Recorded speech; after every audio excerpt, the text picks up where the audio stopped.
2026 Mercedes-Maybach SL680 Monogram Series puts the driver in focus. Softly sprung but visually loud, Maybach gives us a taste of the finer things in life. For those of us whose splurges tend to be more outlet mall than oceanfront property, it can be hard to imagine a world where the regular old $188,000 Mercedes-AMG SL63 isn't a posh enough drop-top to demonstrate one's status. It's got an adjustable center screen, massaging seats, and air scarf vents in the headrests. What else do you need? Rose gold details and a monogrammed hood? According to Mercedes-Maybach, which operates in a realm where the yachts have yachts and it's superfluous to say private before island. The answer is yes. You need those precise things and more. The latest addition to its fleet of floaty, two-tone VIP carriers is the 2026 Mercedes-Maybach SL680, which offers everything we didn't realize was missing from the SL63. Namely, monograms. It's a surprising choice to add a two-seat sports car option to the long wheelbases and reclining rear seats of the current Maybach lineup, which has S-Class, EQS, and GLS versions. Maybach is associated with high-end limousine service and chauffeured transport, making the SL an unexpected model in the lineup. Daniel Lescaut, head of Mercedes-Maybach, says the decision to add a car more suited for self-driving, in the old-fashioned sense, not the autonomous one, came directly from customer feedback. The interest is there, Lescaut says, and Maybach exists to meet the desires of the HOI oligarch.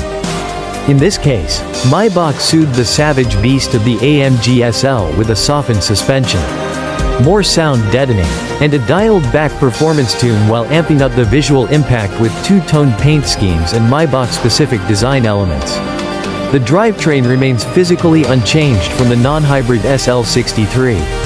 It's the same twin-turbo 4.0-liter V8 making 577 horsepower and 590 pound-feet of torque backed by a 9-speed automatic, all-wheel drive, and 4-wheel steering. The drive modes and chassis tune are unique to Maybach, though, offering a plusher ride with less focus on high-speed lateral action and flag drop finishes. We've previously described the AMG SL cars as having tough guy and designer duds styling. The Maybach SL is still well-dressed and well-muscled, but now it's less prone to losing its temper. While the overall body of the Maybach SL is not radically different from the SL63's, it gets a different personality through a unique front end and Maybach-specific 21-inch forged wheels, in 5-hole monoblock or spoke designs, where the standard SL has a GT-like shark mouth flanked by wide air inlets. The Maybach fills its maw with delicate slats. Below is an open lower fascia that, on closer inspection, is composed of a mesh of interlocking Maybach logos. The Maybach pattern will be a recurring theme around the car, from the fabric top to the optional printed pattern on the hood. Experiencing the Maybach SL is a bit like driving away in a high-end handbag. Even tiny details, like the coppery housings over the LED headlights or the chrome badges along the side, leave no opportunity to mistake this SL for anything but a Maybach. While Maybach buyers will obviously have the chance to customize their SL through Mercedes' manufacturer bespoke services, the debut SLs come in two ready-made Monogram Series specs: white ambience and red ambience, which sound like opposing queens in an Alice in Wonderland adventure. We recommend not offing anyone's heads, however, since the only interior layout includes crystal white Nappa leather and fluffy white carpets.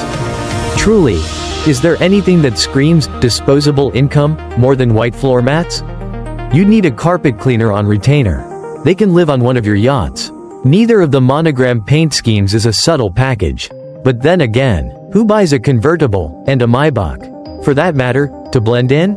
Inside, Maybach removed the SL's tiny rear seats in favor of a leather-covered package tray. The front seats remain in the same location, so there's no major increase in legroom, but the change makes the interior less cluttered, so we suppose you could claim that it offers some additional mental space.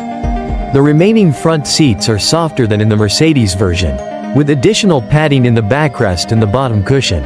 It's noticeable and appreciated, especially on the roads around Ibiza, Spain, where the only thing more popular than a sig beat was a speed bump. Not that too many of those bumps made their way through the retuned suspension of the SL680. Maybach sacrificed some of the road-hugging sharpness of the SL63 in favor of road-absorbing comfort. With a decrease in camber, revalved dampers, softer springs front and rear, and increased cushioning around the suspension mounting points to soak up vibrations before they reach the cabin. Maybach's drive modes are comfort-focused as well, with relaxed steering feel and even some luxury lag in throttle input, but only in Maybach mode. In Sport mode, the adaptive dampers tighten up, the steering quickens, and the throttle offers instant response.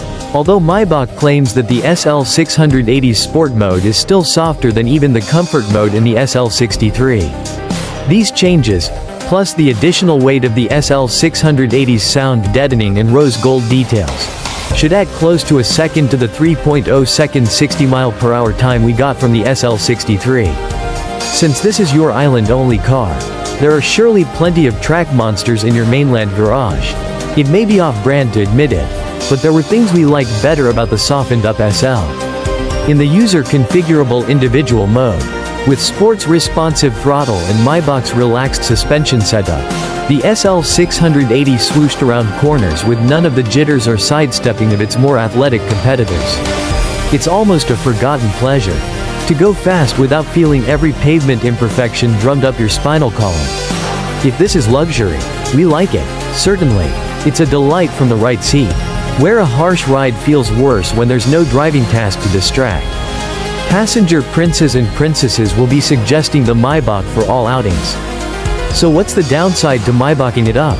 Well, there's the price, which, while not currently available, is likely to be considerably more than the AMG SL63's $188,300. On that note, should Maybach have done more? While we loved the cushioned ride, are a flashy hood and softer springs enough to differentiate the Maybach SL680 from the AMG SL63? In some ways, the buyer gets less for more: no rear seat, less impressive performance numbers, likely a paltry 15 mpg EPA combined fuel economy rating, and none of the specialty features of the larger Maybach offerings. With no rear seat or extended cabin, there's no place to showcase a reclining lounge seat or a refrigerated wine cooler. The niceties of the Maybach SL are shared with the Mercedes SL. A warming air scarf from the headrest, massaging seats, a convertible top that can be raised or lowered in 15 seconds, a center touchscreen that can be tilted to avoid glare. All are fabulous conveniences. But none of them are unique to the Maybach. One wonders whether the Maybach buyer might simply opt for the top-of-the-line SL63 SE Performance plug-in hybrid and consider that enough.